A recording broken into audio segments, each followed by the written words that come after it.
তো আমরা আসলে আমাদের পুরাতন যে জীবন বা সেই জীবনে আসলে আমাদের চিঠির যে ব্যাপারটা ছিল, যারা 90 দশকের মানুষ, 90 দশকে যারা প্রেম করছে, 90 দশকে যারা চিঠিতে চিঠিতে তাদের ভালোবাসা আদান প্রদান করছে, তারা এই ফিলটা বুঝবে। এবং বর্তমান সময়ের প্রেক্ষাপটে ওটা একটা সংমিশ্রণ করা হয়েছে মূলত নাটকটা।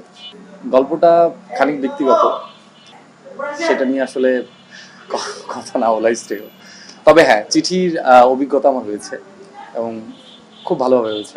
আই জাস্ট লাভ ইট।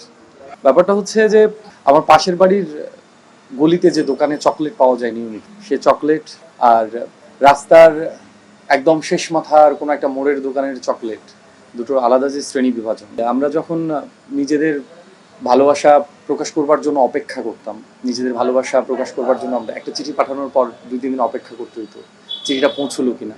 এরপর সে চিঠির যে রিটার্ন যে চিঠিটা আসে, হ্যাঁ, ফিরতি খামে যে চিঠি আসে, সেই চিঠিটা আসলে আমার হাতে পৌঁছতে আরও 2 দিন। তার মানে হচ্ছে আমরা যদি 10টা প্রশ্ন করি চিঠিতে, সেক্ষেত্রে এই 10টা প্রশ্নের উত্তর পেতে গেলে আমাদের মিনিমাম 7 দিন অপেক্ষা করতে হতো। সে জায়গায় ধরেন এখন কয়েক সেকেন্ড অপেক্ষা করতে হয়, কয়েক মিনিট অপেক্ষা করতে হয়। তো সেই জায়গা থেকে আসলে খুব সহজলভ্য যে ভালোবাসার আদান প্রদান, সে জায়গা থেকে আসলে আমি বলবো যে চিঠির সাথে সাথে ভালোবাসা সহজলভ্য হয়ে গেছে আসলে অনেকটা।